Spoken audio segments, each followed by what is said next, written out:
আসসালামু আলাইকুম। আজকের পর্বে আমি তৈরি করে দেখাবো খুবই মজার একটি কলার পিঠার রেসিপি। আর এই রেসিপি এতটাই সহজ যে কেউ বানিয়ে নিতে পারবেন খুবই অল্প সময়ে এবং অল্প কিছু উপকরণে। তো চলুন শুরু করি মূল রেসিপি। তো আমি আজকে কলার পিঠা বানানোর জন্য এখানে বড় সাইজের একটা কলা নিয়ে নিয়েছি। আর কলাটা কিন্তু ভালোভাবে পাকা হতে হবে। আমার অনেক পাকা ছিল, আর কম পাকা হলে কিন্তু কলাটা দিয়ে পিঠা বানালে খেতে বেশি ভালো লাগবে না। তো আমি এখানে প্রথমে 1 চামচ চিনি দিয়ে দিয়েছি, আর যদি পরে লাগে তাহলে আমি পরে দিয়ে দিব। যেহেতু কলাটাও মিষ্টি, তো এই জন্য আমি প্রথমেই বেশি চিনি দিলাম না। আর আমি আজকে অল্প কিছুই পিঠা বানাবো। তো আমি আগে কলাটা চিনির সাথে ভালোভাবে ম্যাশ করে নিচ্ছি। তো এই যে ম্যাশ করে নেওয়া হয়ে গেলে একদম পাতলা হয়ে যাবে।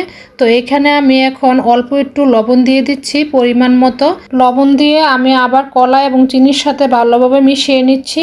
তো আমি এখানে প্রথমে 1 চামচ ময়দা দিয়ে দিলাম। আর এই পিঠাটা আটা দিয়েও করা যাবে, তো আমি আজকে ময়দা দিয়েই করে নিচ্ছি। তো আমি এখন ভালোভাবে মিশিয়ে নিচ্ছি কলার সাথে। তো অল্প অল্প করে মিশিয়ে নিতে হবে, এই জন্য আমি প্রথমে 1 চামচ দিয়েছি, তারপরে আমি আবার আরেক চামচ দিয়ে দিলাম। তো এখন আমি ভালোভাবে মিশিয়ে নিচ্ছি। তো আপনারা দেখে নিশ্চয়ই বুঝতে পারছেন কিভাবে আমি মিশিয়ে নিচ্ছি। তো আমি কিন্তু এই পর্যায়ে কোনো পানি অ্যাড করিনি। তো এখন আমি আবার এখানে আরও 1 চামচ ময়দা দিয়ে দিলাম। তারপরে এখন আমি ভালোভাবে মিশিয়ে নিব। আর এই পর্যায়ে আমি অল্প একটু পানি অ্যাড করব। আর এই পিঠাটার মধ্যে কিন্তু বেশি পানি দিতে হয় না, অল্প পানি দিয়ে করা হয়। একদম পাতলা ডো করব না আমি।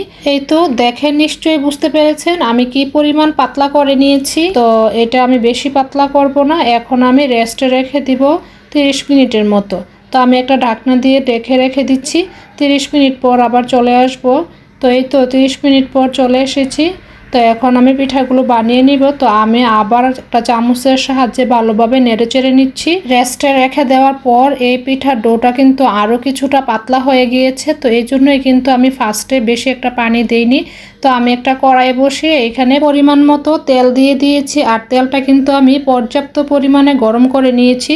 তারপরে আমি একটা একটা করে সবগুলো পিঠাই এখন বানিয়ে নিব। যেহেতু আমি পিঠাগুলো শুধুই ময়দা দিয়ে বানিয়েছি, তো এই জন্য পিঠাগুলো খুবই সফট হবে। আর যদি চাউলের গুঁড়া সাথে অ্যাড করতাম তাহলে কিছুটা ক্রিস্পি হতো।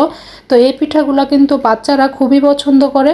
তো অনেক বাচ্চারা তো কলা খেতে চায় না, তো ওদেরকে কিন্তু এইভাবে আপনি কলা দিয়ে পিঠা বানিয়ে দিতে পারেন, দেখবেন বাচ্চারা খুবই পছন্দ করবে। আমার বাচ্চারা তো খুবই পছন্দ করে। তো আমি কিন্তু প্রায় সময় বানিয়ে দিই। এই যে দেখেন কতটা সুন্দর হয়েছে পিঠাগুলো। প্রত্যেকটা পিঠাই কিন্তু ফুলে একদম বড় হয়ে গিয়েছে। আমি কিন্তু অল্প পরিমাণে ডু দিয়েছি কড়াইয়ের মধ্যে, তারপরে পিঠাটা ফুলে দেখেন কত বড় হয়ে গিয়েছে।